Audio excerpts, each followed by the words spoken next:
Did he hold her mouth shut and hold her nose until she had to suck in a breath and then stuck her face in a bag of Coke? No, she sounds like she willingly did this. Yeah, she wanted to do some Coke and she did. Yeah, Rose plied the guests with cocaine, champagne, and other alcohol.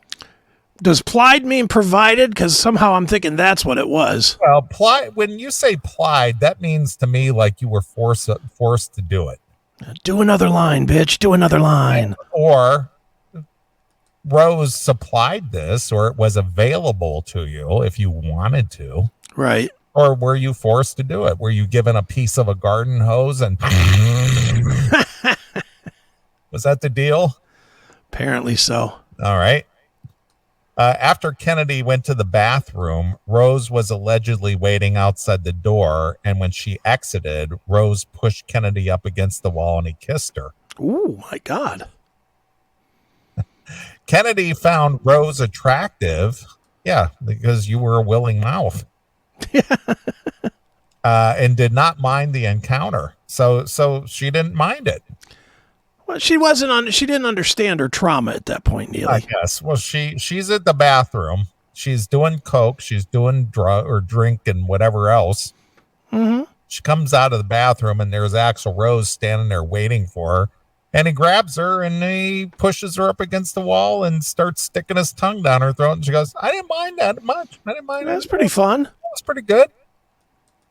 She was open to sleeping with him if things progressed. Well, it sounds like things were progressing. How much further are they going to progress? I don't think there was an if involved here. He's got you pushed against a wall. You're making out with him. He's probably finger banging you, and you're probably grabbing his dick. Yeah, you just met the guy, and you're willing to ride his cock. Yeah, I mean, how much more progression do you need? I mean, is this happening to a Chris Akin or a Wendell Neely on the first night out? Probably not. Probably not, no. However, she said she did not consent to the alleged sexual encounter that Rose that would happen later that evening. So she was open to banging him, but she didn't consent to it. Sure she didn't. Sounds pretty conflicting to me, doesn't it? Yeah. I was all for banging him if things progressed. Well, things did progress. Well, I didn't consent to it. Apparently, the only thing she didn't do is sign an affidavit saying, go ahead and fuck me. Exactly. Later into the party, when just Rose, Rackman, and the other model and Kennedy were in there, just them. Sounds like a party to me. It's not like, I mean, if it was when just Kennedy and Rose were in the room together. No, it's Rose, Rackman, other model, Kennedy. You know, it's like a couple of couples. Yeah. Rose began to have sex with the other model. Good on him. The suit alleged Kennedy claimed she became uncomfortable, alleging that Rose was aggressive in a way that appeared painful for the model. Okay, well, what did the other model do? Did she get up and run out of the room screaming? Did she leave the room and, contact the police? Was she brutally assaulted as you claim? Yeah. Where's that police report, by the way? Yeah. Kennedy further claimed that Rose was encouraging group sex. Okay. I can't believe that. Group sex backstage at a show? Well, no, at a hotel. Right, at a hotel party after a show? Wow. Probably the Waldorf Astoria or some fancy shit like that. That never happens. No, not with the bad boys of rock and roll. Not no the way. Most band in the land.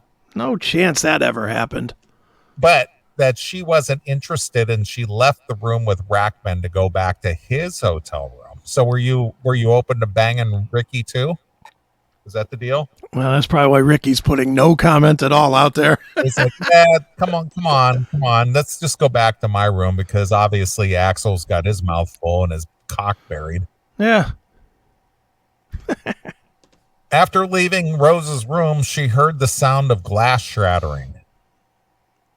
Wow. What was this, adjoining rooms or something? Must have been.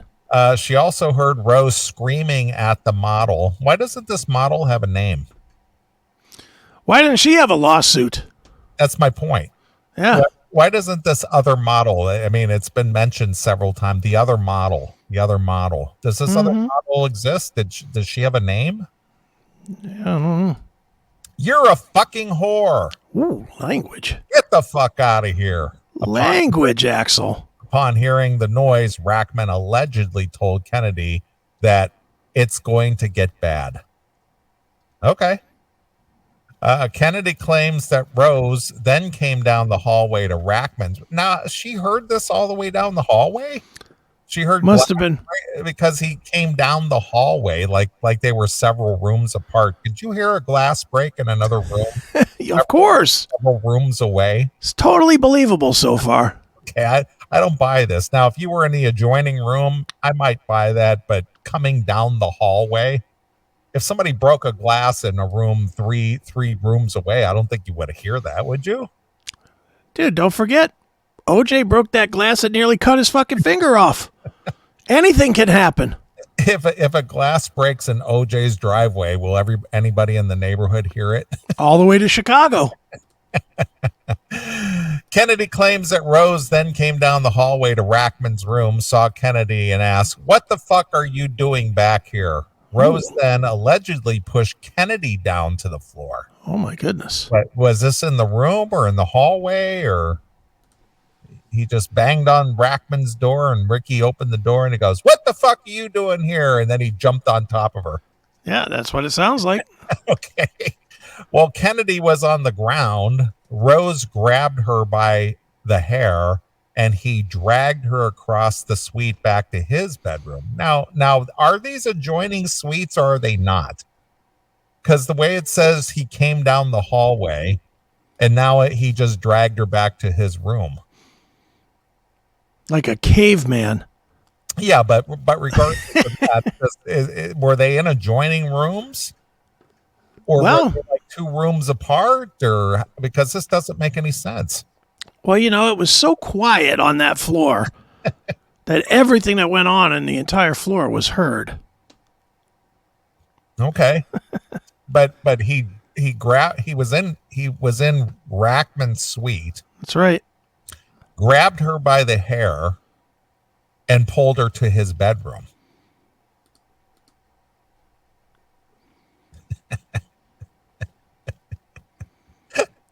Very poetic. Oh, that's it. Right.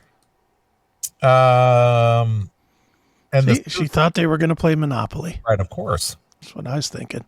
The game of life was actually being played. That's right. When they got to his room, the suit alleged, Rose threw her on the bed onto her stomach, grabbed pantyhose, and tied her hands behind her back. Wow. Okay. Kennedy lay there on the bed with her hands tied behind her back, bleeding, vulnerable, and alone with Rose while he was in a sexual, volatile rage. He was in a sexual, volatile rage. Well, it's very tragic. Kennedy had just witnessed Rose violently have sex with another woman. Now, if you had violent sex with another woman, can you get all chubbed up again to have violent sex with another woman?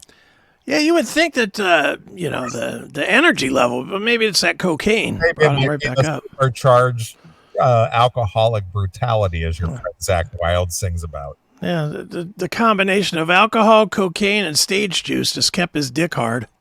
I thought cocaine kind of has a tendency to make you go limp or something, doesn't it? You're not Axl Rose now, are you? Okay. Again, I don't know. He's superhuman. Okay. He dragged Kennedy to the bedroom like a caveman, as Chris said, and acted with uncontrolled fury. Rose had physically stopped her from leaving. Kennedy was trapped. Rose then forcibly penetrated Kennedy's anus. Oh, my goodness. This. So he took her from behind. Oh, my goodness. Doggy style, literally. Yeah. He drilled a hole in that shit cutter. Rose denied the allegation through his attorney, Alan Gutman, Simply put, this incident never happened.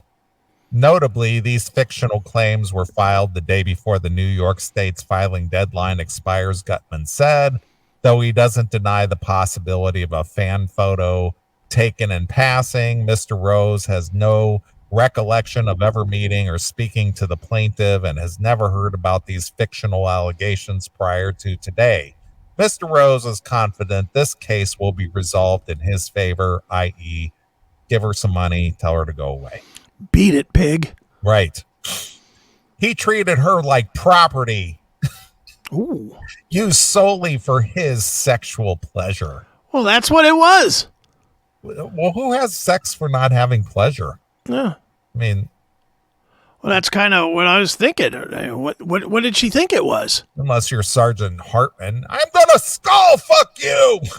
Well, I mean, And even then, he might have enjoyed that. he might have. She might have. I mean, who knows? I know this. In 1989, chicks showing up backstage were there for one reason. Balls deep in their fucking mouths and asses. Yeah, just ask Def Leppard. Yeah. They were banging them out under the stage during the shows. Yeah. He did not use a condom. Hang on a minute. God damn it! Where did I put those condoms? I'm gonna drill your cornhole. Now, where did I do with those condoms? Well, and of course, because condoms were such a big deal in '89, Well, they were becoming a big deal, but they were not. Fucking without a condom in 1989 was still not like scary territory. I'm gonna disagree with that. You think in '89? Well, that's you. It's not just me. That's you. I think most of us that were banging in '89 were like kind of That was 70-30. That was you. Well, I definitely was, but I'm not only talking about. I can't ever remember, especially Korea time, when there was a lot of fucking group banging in the same room and stuff. I cannot ever remember one time that somebody was like, "Hey, man, you got an extra condom?" I don't remember one time, and I must have hooked up in the same room as like another dude and his chick at least 25 times. Yeah, but your experiences in the military were not traditional dating. Oh, as opposed to this that we're talking about here. I'm not talking about that. I'm just saying that for regular guys stateside who were dating chicks, they, for the most part, I'm going to guess that most, not all, but a good majority of them were probably being careful. All right, let's hear it. Chat rooms, and I'll put this to all three of them. The three different chats we got going. All right. If you were banging chicks in 1989, what was the percentage of times that you were using a rubber versus not using a rubber? Well, bareback for me was not an option. Yeah, I know for you. I'm talking. Well, I was in the 89. Yeah. So you're a 0-100. Yeah, because number one, obviously the AIDS factor. Number two, the pregnancy factor. Right. So those were two and plus I didn't drink. See? So those are three issues there. 1%. 50-50. Okay. 0. AIDS was already in full swing. That's one for you. No, that is true. In the other chat room, Sal said 50-50, but Sal, you should have used rubbers all the time with those guys. It's dangerous to be fucking guys without a rubber, Sal.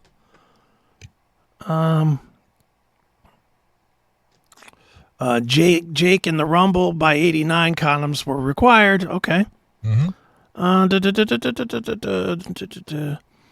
Demon 0.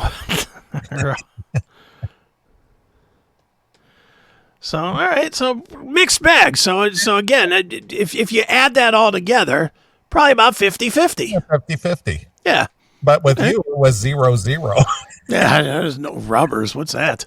Yeah, that's my point. Yeah, the only rubber I had was on my shoes. Right, but my point is for guys who were in normal dating situations, there was a 50-50 chance that that's something you would have done. Sure. Okay. So at this point, she says he treated her like property used solely for sexual pleasure. He did not use a condom. Kennedy did not consent and felt overpowered. She felt she had no escape or exit and was compelled to acquiesce. She believed Rose would physically attack her. Well, he was physically attacking you, according to your claim here. Yeah, according to your claim. Or worse, if she said no or attempted to push him away. Well, you were tied. You were hog-tied. How would you push him away? Yeah. Weren't you hog-tied? Hog-tied and taking it in the pooper. Right. Well, the only way she's getting away is to roll it over, I guess. Right. She understood that the safest thing to do was to lie in the bed. I thought she was bent over the bed and wait for Rose to finish assaulting her. But she said he might assault her, he might attack her, but according to her, he did attack her. See, there's too many contradictions here. This lawyer is going to murder her if it goes to trial. Yeah, I mean, I'm not a lawyer. I just play one on TV. But I'm if this is actually her testimony or the way that there's just too many contradictions here from what she's saying. Yeah. The suit claims that Kennedy experienced PTSD-like symptoms after the alleged incident when she hears Rose's name or Guns N' Roses music. Ah. She happily sings One in a Million. Yeah. Does November Rain makes her cry? Right, of course. Sure it does. She further claims that she suffers from anxiety and depression since the alleged assault. Well, that's a lot of bad years, hon. 34 years. 34 years, and she's done nothing about it. 34 years. You sat around crying every time Sweet Child of Mine hit the radio. Right. You dummy. Should have got help 33 years ago. You fucking idiot.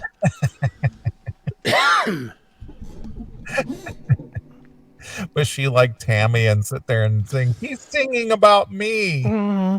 Sweet child. He wrote that song Estranged about me because right. I wanted to be with him, but we're estranged. Right. Shut up. Do you think that she like maybe doesn't cry, but weeps a little bit when she hears like Slash's Snake Pit? I think she does. Must.